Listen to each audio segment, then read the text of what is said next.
We were trying to get all that introduction in before it crashes again. The Jim and Terry Show coming to you from the Hobbit Hole Studio in Bobcaygeon. Bright, sunny, but cold as bitter stuff. Yes. Looking over her shoulder. If that reactor blows up, okay, I'm going to be very mad at you.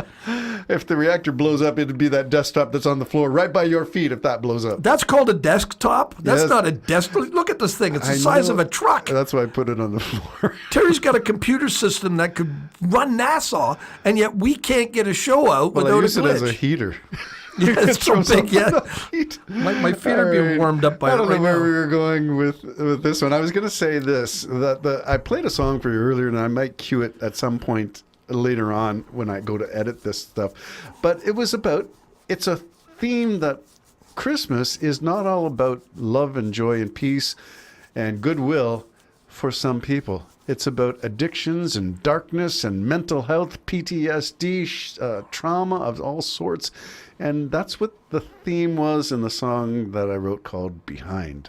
And Behind, but it's available on the Wix, terrywigmore.com. You can find it there. It's the latest in the 2026 collection, which we have not finished yet. So that's why it's anticipating 2026. what album release. number is this? I don't know. I think I mentioned there's over 20 with Wigmore Allen Gibbons, and now on my whole webpage there's about 8 or 10 others on top. It's a lot of songwriting, but Wow. you and I are creative people. We do songwriting. That's what we do. Yeah. And AI, if that's what we call what we do, computers assisting us, recording what we do. We use computer-assisted stuff. Yeah, our studios are computer Assisted. assisted. It's not Gemini. It's not AI. It's not like Siri generating running the your whole song. That's Matter right. of fact, you mentioned on the other podcast my CD. I did all the instruments on that, and except the first song. I'm sorry, I should say that was professionally recorded in a studio up in. You were blessed with Owen that Sound. opportunity to get. Yeah, they paid for it. Unbelievable. 100.3 paid for it. Right. It got some airplay, little, and I guess I got that bragging. But Those your are bragging stuff, you rights. got like 28 albums on your site there, and that's amazing to me. What I was going, if I can puff my own chest out for a little bit, is that on the SoundCloud website, they give you a map of the world and tell you how many different countries listen to you. We've had 40,000 listens from all over the world. The main ones being, of course, the U.S. market and the European market being the United Kingdom, France, Germany, Portugal, Spain, Italy, Germany, even one or two in Russia. They let you see the cities and stuff. This is all at the free level of SoundCloud where you get this amount of data. But, that's encouraging that music is going out. Somebody's listening, Jim. Oh, Bobby. Is it AI who's listening? Well, my brother Bobby, music is listened to. He's got tens and 100,000 this that listens all around the world at Janet Sampson. So he's able sleeping on the moon. Janet Sampson sleep. We've got a link in our Yes, we put Janet Sampson Yeah. in below our. yeah. That's his wife's name, by the way. Yes. But it's there, so you can check it out, and that's a extraordinary feature. Yeah, he's all over so the world. Who yeah. is listening? I don't know, but I mean, part of it is because you're good. Well, yeah, you like to think Good so. luck but- finding the 12 people that are listening to me. Oh, see, I think you got a far bigger reach than you think because you're in a niche market, the Yeah, Christian yeah, music yeah. market, whereas the big pond of regular pop rock music is hundreds of thousands of musicians all over the world doing the same stuff. The 12-bar blues. How many variations of that? How many notes are there in an octave? How many ways can you do a time signature, a tempo? Yeah, and when you look at AI, I mean, you and me can pick out the three chords. The basics of what's the bottom line Right. behind it is pretty clever. What it can do to fill in. I know my brother Bob with his music. It's just him on an acoustic guitar. That's the amazing part. He Yeah. was doing his recordings back in the days of a cassette tape recorder. Yeah, probably a 4-track cassette, and you only know how to use 2.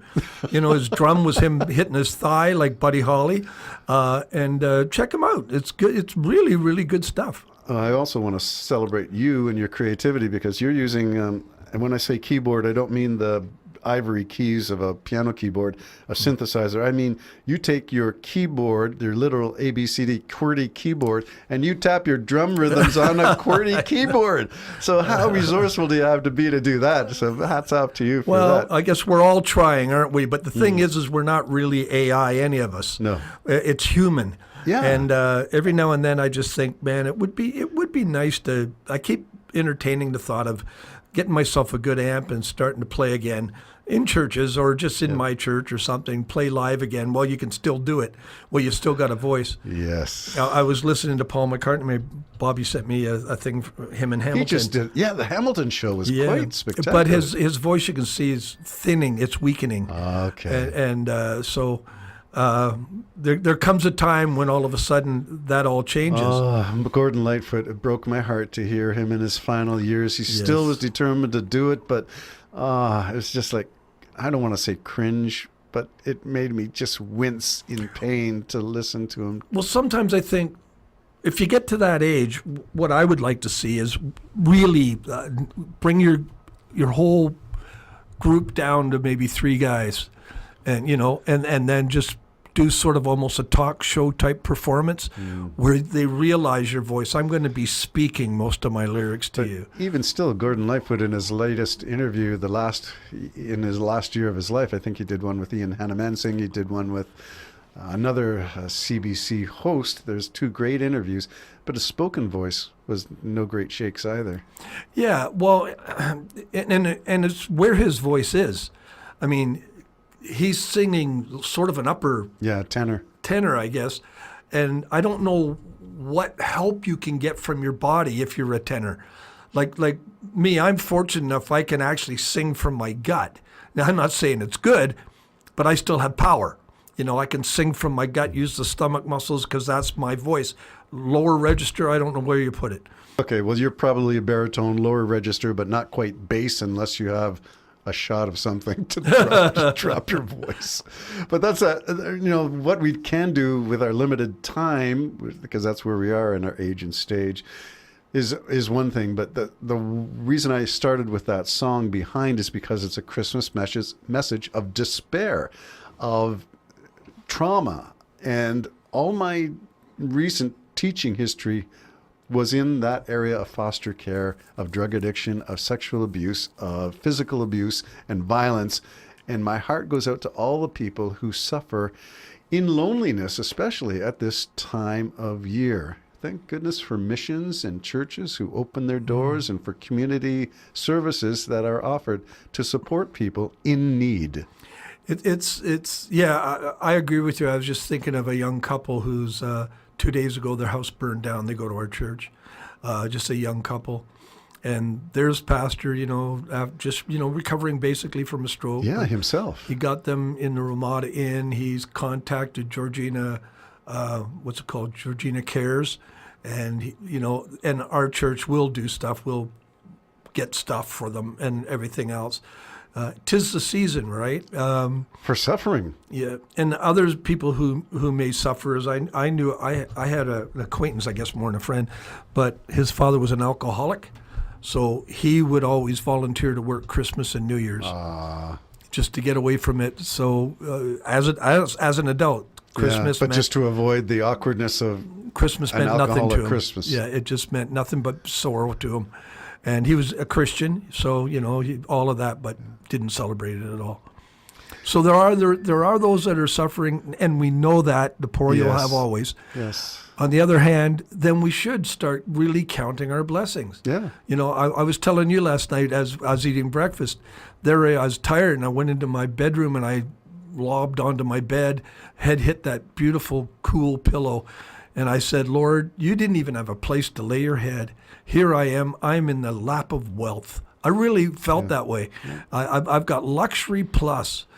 And so sometimes we just got to stop and count our blessings. I can walk out to the kitchen and make something if I need it. There's always some food somewhere. I have a fridge storing stuff. King David wouldn't have had that. You know what I mean? Yeah. So we got to really count our blessings. We do. And I think empathy is the key word for the season, when we can get outside of our own circle, our own consciousness, our own mind, and our own narcissism, and engage with people around us. We had a fellow park in our driveway. He's a neighbor. Couldn't get up his driveway because it's a bit of a slope. Asked, came to the door and knocked. Can I park here? Of course you can. That's what neighbors do. That's what Empathy, neighbors do. the Jim and Terry Show. Bye-bye for now.